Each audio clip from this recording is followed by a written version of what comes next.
আজকে আমি করাবো টেন্স। টেন্স শব্দের অর্থ হলো সময় বা কাল।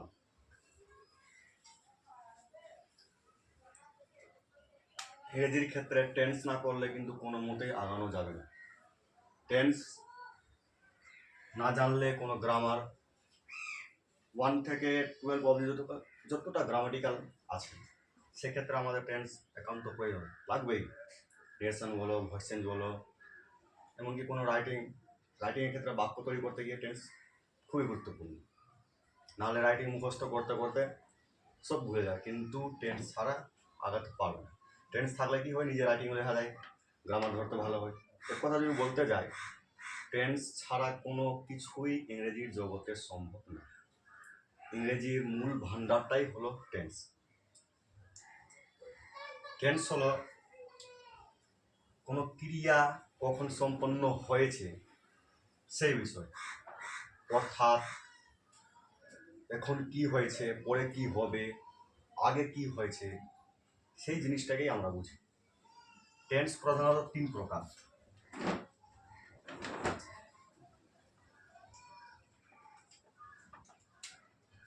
প্রেজেন্ট টেন্স,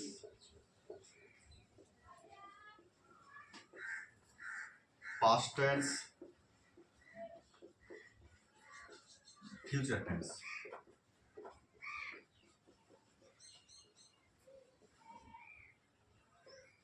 প্রেজেন্ট টেন্স বলতে আমরা কি বুঝি? যেটা বর্তমানে হচ্ছে, বর্তমানে যেটা আমরা বাংলাতে কি বলি, বর্তমানটা বলে থাকি, বর্তমান কাল। এই যে আমি এখন তোদেরকে পড়াচ্ছি বা বলছি, এটা একটা বর্তমান কাল। আই গো টু স্কুল, আমি স্কুলে যাই, বিদ্যালয়ে যাই। এক্ষেত্রে দেখো কাজটা এখনই হচ্ছে, বর্তমানে যেটা কাজটা হবে সেটাই হলো আমাদের প্রেজেন্ট টেন্স। পাস্ট টেন্সের ক্ষেত্রে যেটাকে আমরা অতীতকাল বলে থাকি, সেক্ষেত্রে ঘটনাটা ঘটে গেছে। ধরে তুমি গতকাল স্কুল গেছো, ওরা বলছে আমি স্কুল গিয়েছিলাম, আমি ভাত খেয়েছিলাম। এক কথা যখন বলি, আমরা ইতিহাস যেটা পড়ি, ইতিহাসে আমরা পড়ি অতীতকেই পড়ি। যে ঘটনাটা ঘটে গেছে অলরেডি সেটাই আমরা বলবো পাস্ট টেন্স। এখানে বলছি আমি স্কুলে যাই, বর্তমানে ঘটছে। এবার বলছিস আমি স্কুলে গিয়েছিলাম, আমি স্কুলে গিয়েছিলাম।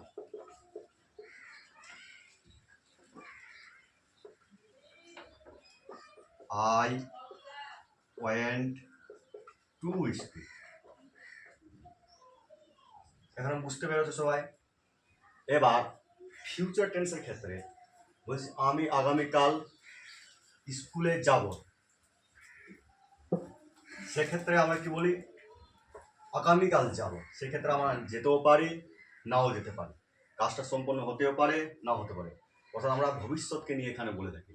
তো সেটাই হলো আমাদের ফিউচার টেন্স, ভবিষ্যৎ কাল। আমি স্কুলে যাব, I shall go to school. আমি এখন টেন্সের সংজ্ঞা নিয়ে বেশি গুরুত্ব দিব না, প্রত্যেকটার কি বুঝছে তো, প্রত্যেকটার ইউজ নিয়ে আমি এখানে বলবো। প্রেজেন্ট টেন্স এর আবার 4টা ভাগ আছে, পাস্ট টেন্স এরও 4টা ভাগ, ফিউচার টেন্স এরও আবার 4টা ভাগ।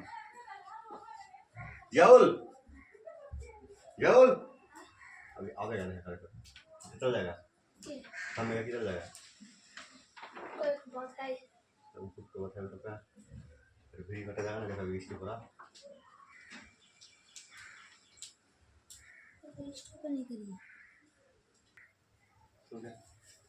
কি বলছিলাম, প্রত্যেকটা টেন্সের 4টা করে ভাগ আছে, 3 4 12। এর ক্ষেত্রে 4টা ক্ষেত্রে 3টা টেন্স করলেই যথেষ্ট। তো এই যে 11টা টেন্স, এটা ঠিক মতো করলে কিন্তু ইংরেজির ক্ষেত্রে অনেক ক্ষেত্রে উদ্ধার হওয়া সম্ভব। কিন্তু শুধু করলেই না, ওর প্রত্যেকটা ইউজকেই আমরা জানতে হবে, ইউজ করতেই হবে। ইউজ যদি আমরা শিখে নিই তাহলে দেখবা আমাদের পিছনে তখন কোনো ভারী জিনিস বলে মনে হবে না, আমরা আগাবোই। তো আমি এর প্রেজেন্ট টেন্সের 4টা ভাগ, পাস্টের 4টা ভাগ, ফিউচারের 4টা ভাগ, এক্ষেত্রে আমি এখন গুরুত্ব দিচ্ছি না। এই যে প্রত্যেকটা টেন্স বি ভার্ব,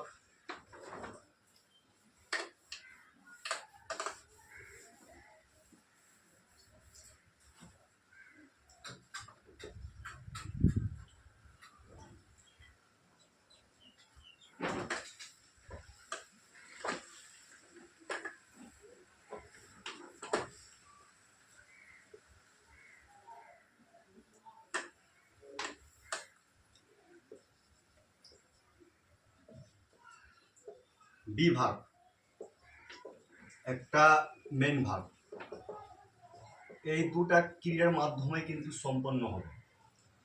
বি ভার্বের ক্ষেত্রে যদি আমরা যাই, সেখানে আমাকে 6টা টেন্স করতে হবে।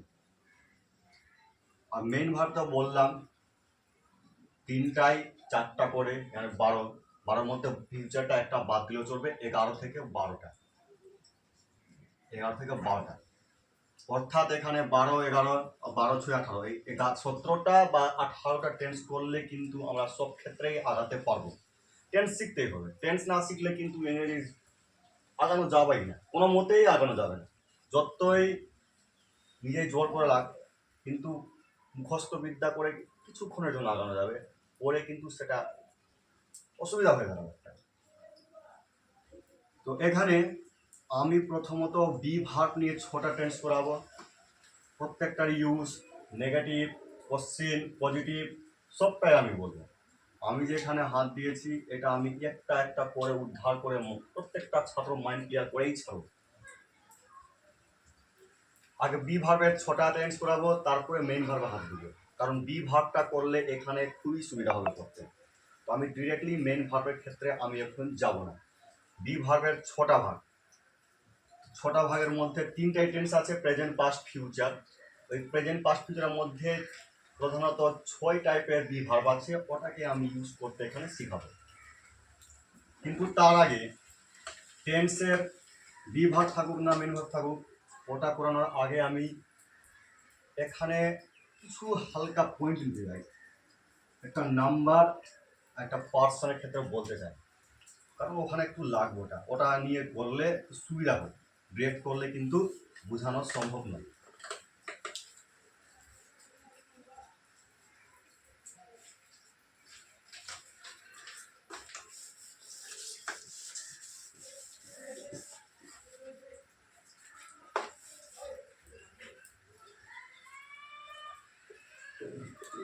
নাম্বার, যেটাকে আমরা বচন বলি, কি জানি নাম্বার কয় প্রকার? 2 প্রকার, সিঙ্গুলার,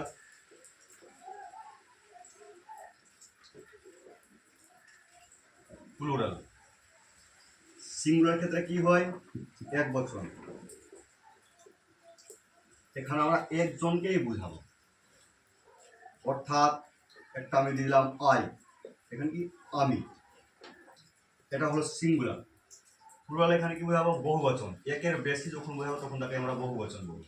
অর্থাৎ এখানে বললাম উই, এটা হয়ে গেল বহু বচন।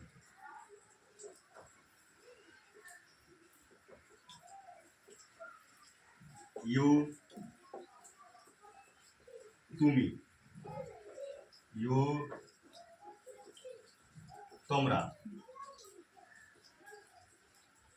হি, সি, রাম, ইট, এগুলো সব 3rd পার্সন সিঙ্গুলার, এক্ষেত্রে দে মানে তারা। তো এখানে দেখো আই, ইউ, হি, সি প্রত্যেকটা কিন্তু একজনকেই বোঝায়। আই মানে আমি একজন, ইউ মানে তুমি একজন, হি একজন, সি একজন, রাম একজন, উই, ইউ, দে। তারপরে এখানে এখানে 2টা নাম যদি আমি বলি, রাম অ্যান্ড রহিম, এখন দুটো নাম হলো, তখন সেক্ষেত্রে হয়ে যাবে প্লুরাল, অর্থাৎ একজন বোঝালে সিঙ্গুলার, অনেকজন বোঝালে প্লুরাল। পারলে তোমরা স্ক্রিনশট করে নিতে পারো, এখান থেকে স্ক্রিনশট করে খাতায় নোট করতে পারো। এবার আরেকটা জিনিস আছে এখানে, কি নাম্বার বললাম, নাম্বারের সাথে সাথে একটা পার্সনও জেনে থাকতে হবে।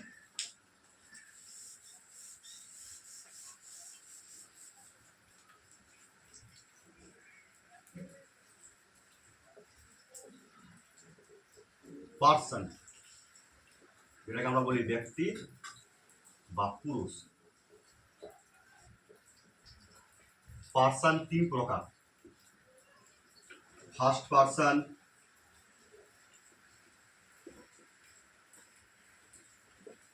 Second person, third person. First পার্সনে হবে আই, উই। আই মানে কি আমি, উই মানে আমরা। সেকেন্ড পার্সনে হবে, আগে একটা ফার্স্ট পার্সন ইংরেজি কিন্তু হবে উত্তম পুরুষ, এটা মনে রাখবা, বাংলাটাও আমার কাজে লাগবে, বাংলা গ্রামার কাজে লাগবে। উত্তম পুরুষ। সেকেন্ড পার্সন মধ্যম পুরুষ, এখানে হবে ইউ, তুমি বা তোমরা। ইউ মানে তুমিও হয়, তোমরা হয়, এখানে সিঙ্গুলার প্লুরাল দুটাই বোঝাবে। থার্ড পার্সনের ক্ষেত্রে যেটাকে আমরা বলি প্রথম পুরুষ।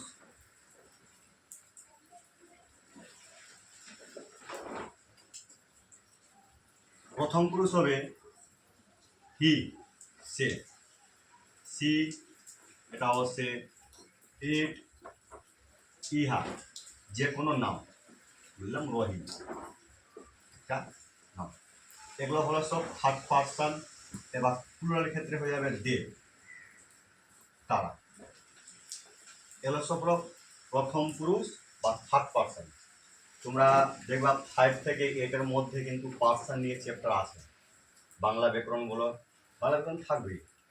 আমি যতটা বলছি এখানে বাংলা ব্যাকরণ কেউ যদি পড়ে থাকে তাহলে সে ভালো করে বুঝতে পারবে। এখানে পার্সন যেটা পুরুষ, এখানে একটা নাম্বার পেলাম বচন, সম্পূর্ণই আছে, ক্লাস 5-এর বইয়ে বচন দেওয়া আছে। তো এইটা বললাম যে third person, second person, first person, এটা কিন্তু বুঝতে হবে, জানতে হবে, নিজে ধরতে হবে এটা কোন পার্সন আছে, এটা কিসের মধ্যে পড়বে, আমাদেরকে এটা আগে জানতেই হবে। এটাও তোমরা স্ক্রিনশট করে নাও আগে। এবার আমি একটা ফরম্যাট বলবো, এটাকে একটু সহজ রাস্তায় বলবো, যেটাকে তোমাদেরকে টেন্সের মধ্যে দিয়ে ইউজ করতে হবে। আমার বলার কারণটাই হলো এটাই, টেন্সের কাজে লাগবে। এক্ষেত্রে একটা লক্ষ্য করবা, হি কিন্তু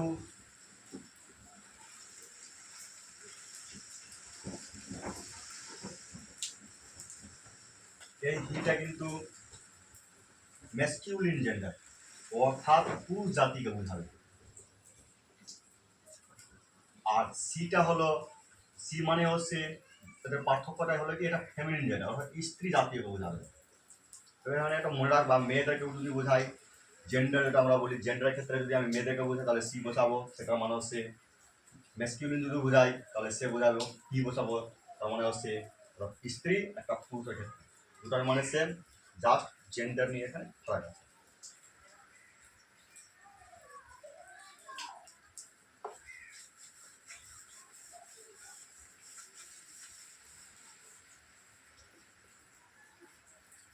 এবার আমি একটা এখানে ফরম্যাট দিচ্ছি, ফরম্যাট করানোর পরেই আমি শুরু করে দিব টেন্স। এই ফরম্যাটটা বুঝে নিলে একটু সুবিধা হবে, অনেক সুবিধা হবে।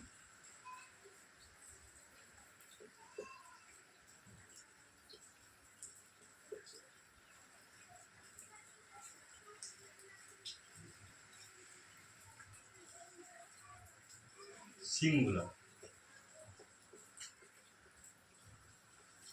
প্লুরাল, এখানে বসাবো ফার্স্ট পার্সন,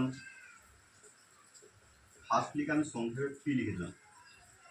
এখানে লিখবো সেকেন্ড পার্সন, এখানে লিখবো থার্ড পার্সন। এক্ষেত্রে ফার্স্ট পার্সনে আই,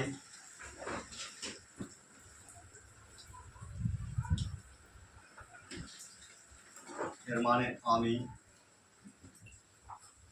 পর প্লুরাল হবে উই,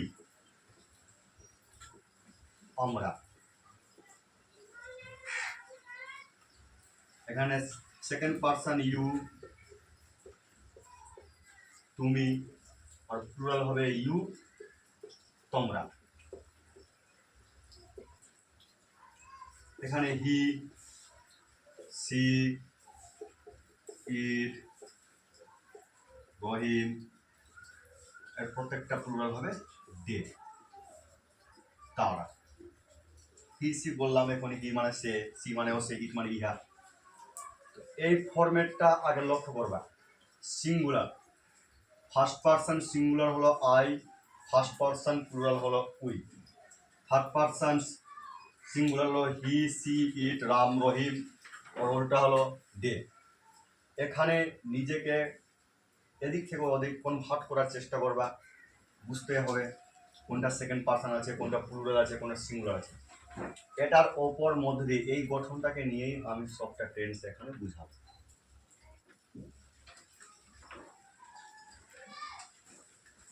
এবার আমি এটাকে স্কিপ করছি, পারলে এটা স্ক্রিনশট নিয়ে নিও।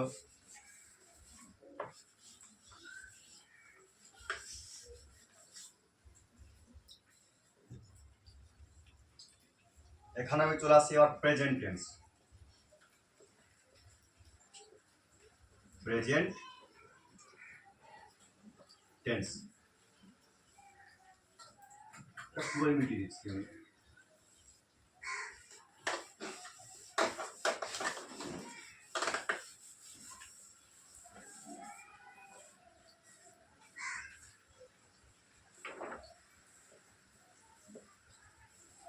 এটা কিন্তু পুরোপুরি বি ভার্বের ওপর চলবে।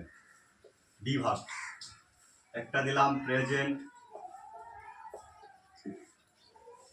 একটা পাস্ট, একটা ফিউচার।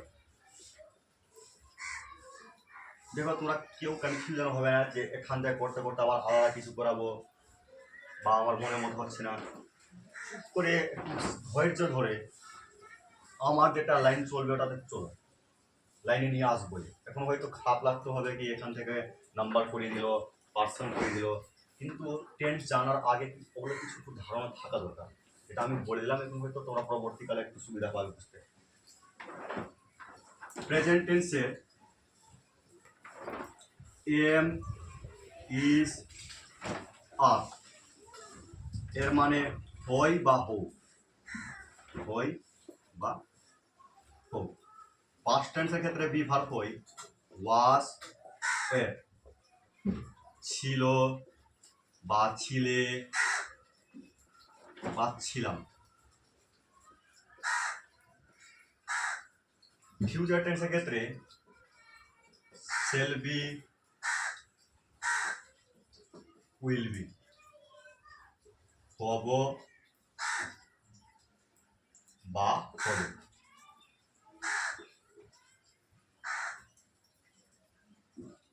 এটা হলো একটা বিভাগ, একটা, দুটা, তিনটা, এই তিনটা বিভাগ। আবার একটা হ্যাভ, হ্যাজ, যার মানে হলো আছে। তারপরে এখানে পাঁচটা ক্ষেত্রে হেড, ছিল, এখানে সেল হ্যাভ বা উইল হ্যাভ, হবে বা থাকবে, হবে, হবে কি পাইবে বললে ভালো হয়, পাইব বা থাকিবে, পাইব বা থাকিবে। এক, দু, তিন, চার, পাঁচ, ছয়, এই ছটা হলো বিভাগ। এই বিভাগটাকে আমি একটা একটা ধরে আগে পড়াবো, প্রেজেন্ট, পাস্ট, ফিউচার তিনটাই টেন্স। তারপরে আমি কিন্তু যাব মেইন ভার্বের ক্ষেত্রে। তিনটা টেন্সের উপর নির্ভর করে মেন ভার্বটা সম্পূর্ণ কমপ্লিট করবো আমি। আমার ভিডিওটা সম্পূর্ণ তোমরা দেখো, একটার পর একটা আমি ভিডিও ছাড়তে থাকবো, প্রত্যেকটা দেখো, দেখবা তোমরা টেন্সের উদ্ধার করবে। আমি এখন 1 নম্বরে আছি present tense am is are. Am is are কি আছে? হয় বা হও। তারপর যাব ওয়াস ওয়ের ক্ষেত্রে ছিল বা ছিলাম, শেল বি, উইল বি, হবে বা হব। এটা স্ক্রিনশটটা করে নাও, কোনটা কোন টেন্সের বি ভার্ব, ঠিক আছে?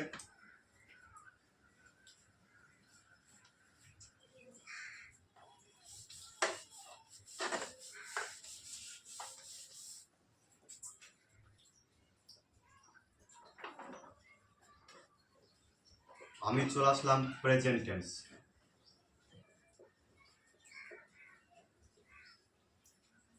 প্রেজেন্ট টেন্সের বি ভার্ব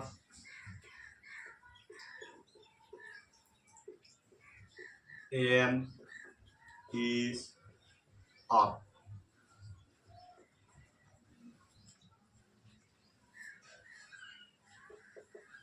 যেটা ফরম্যাট দিয়েছিলাম ওটা আগে ইউজ করবো, সিঙ্গুলার প্লুরাল।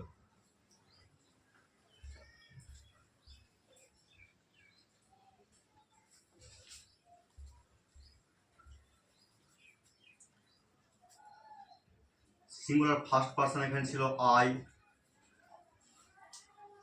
প্লুরাল ছিল উই।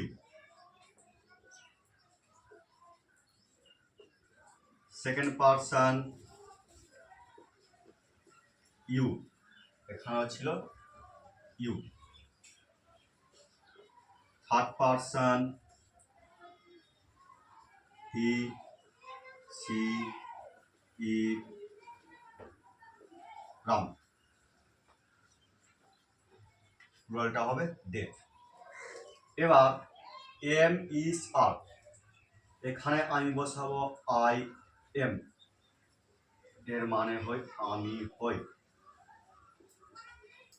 বলিস তো, আমি হই ছাত্র, আই এম এ স্টুডেন্ট। এগুলো বি ভার্বের উপর ট্রান্সলেশন। কিছু কিছু ক্ষেত্রে বি ভার্ব অনেক গুরুত্বপূর্ণ রোল করে থাকে। এক্ষেত্রে উই আর, আমরা হই, ইউ আর, তুমি হও, ইউ আর, তোমরা হও। এক্ষেত্রে বসবে ইজ। মনে রাখবা পরীক্ষার ক্ষেত্রে ছুটি যা যা।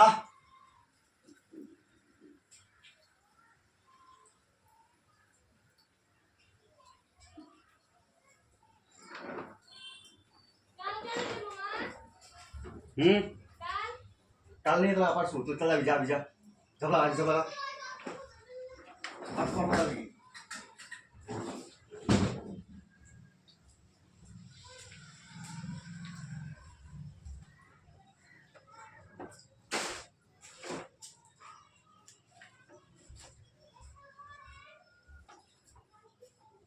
হি ইজ থার্ড পার্সন বলছিলাম এখানে ক্লাস 1 থেকে 5 অবধি এই বি ভার্বের ইউসই কিন্তু পরীক্ষাতে বেশিরভাগ আছে, আর এটাই থাকবে।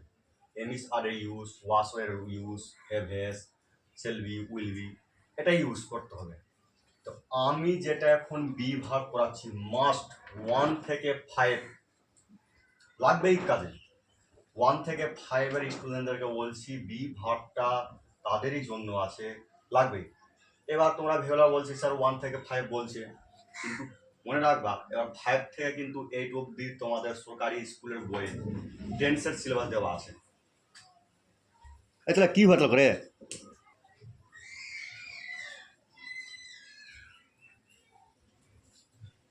5 থেকে 8 এর মধ্যে কি বললাম, পুরো টেন্সের সিলেবাস, ওটা মেইন ভার্বের উপর কিন্তু টেন্স আছে। তো মেইন ভার্বের টেন্স যদি করতে যাই তাহলে আমাদের বি ভার্ব জানতেই হবে। তো অনেক স্টুডেন্ট আছে, আমি নিজেই টিউশনে পড়াই, আমি দেখতে পাই এমনি স্যারের ইউজ জানে তো মেইন ভার্ব দিয়ে টেন্স কিভাবে করবে, গ্রামাটিক্যাল কিছুই জানে না বেশিরভাগ। আমি বলছি আমার রাস্তা ধরে চলো, আগে এটা কমপ্লিট করো, তারপরে কোনো ইংরেজির গ্রামারে হাত দিয়ে এটা করো ঠিক করে। এটা করলেই সব বুঝতে পারো। 9-10-এ উঠে গেছো বা 12-এ উঠে গেছো, 11-এ উঠে গেছো, জানছো না কি এমসার কীভাবে ইউজ করতে হয়, তাহলে এটা এই ভিডিও দেখতেই হবে, মাস্ট দেখতেই হবে, সম্পূর্ণ টেন্সের ভিডিও দেখতে হবে। আমি এগুলো করানোর পর আবার voice change, nation change, transformation of sentence, যত কিছু আছে আমি মোটামুটি একটা একটা টপিক ধরে সম্পূর্ণ করাবার চেষ্টাই করবো। আমি যখন হাত দিয়েছি সম্পূর্ণ উদ্ধার করার চেষ্টা করবো। অনেক ছাত্র আছে কি টাইমের জন্য আসা যাওয়া হয় না, অনলাইন থাকবে, বাড়িতে বসে দেখতে পারবে। এখানে বললাম হি ইজ, সে হয়, সি ইজ, সে হয়, ইট ইজ, ইয়া হয়, রাম ইজ, রাম হয়। এক্ষেত্রে দে আর, তারা হয়।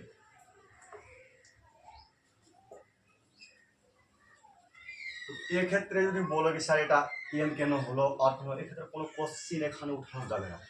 এইটা বি ভার্ব যেখানে যেটা বসবে সেটা চুপ করে একদম মুখস্থ করতে হবে। এটা মুখস্থ করলেই আগানো যাবে।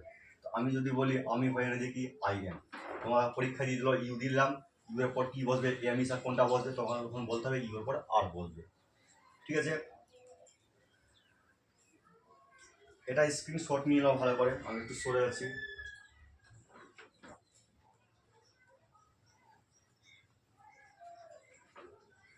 এটা মনে রাখবা, বি ভার্বের এটা প্রথম নাম্বার, 1 নম্বর দিলাম কিন্তু, বি ভার্বের 1 নম্বর টেন্স।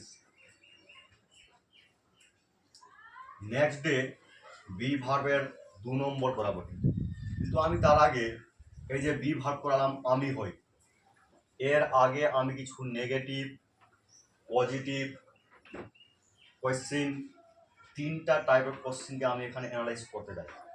আমি এখানে বললাম আমি হই আই এম, আর আমি এর উল্টো কিছু করতে যাই যেটা কোশ্চিন বালা করতে হবে। আমি এখানে এটা করে এরপর ভিডিও করবো আর কি নেগেটিভ পজিটিভ, আমি প্রেজেন্ট টেন্সের এম ইজ আর ভার্ব দিয়েছি, এম ইজ আর ওপরের নেগেটিভ পজিটিভ কোশ্চিন 3টা এখন কমপ্লিট করে দিব। এরপরের ভিডিও ওটাই করাবো, কারণ এখন আমি ওয়াশ ওয়াইড যদি ভিডিও করতে চাই তো আবার এখানে কনফিউশন রয়েছে, যখন এখানে হাত দিয়েছি এখানে সব উদ্ধার করে দিব। ঠিক আছে, আজকের মতো এখানেই, পরের ভিডিও আবার দেখা হবে।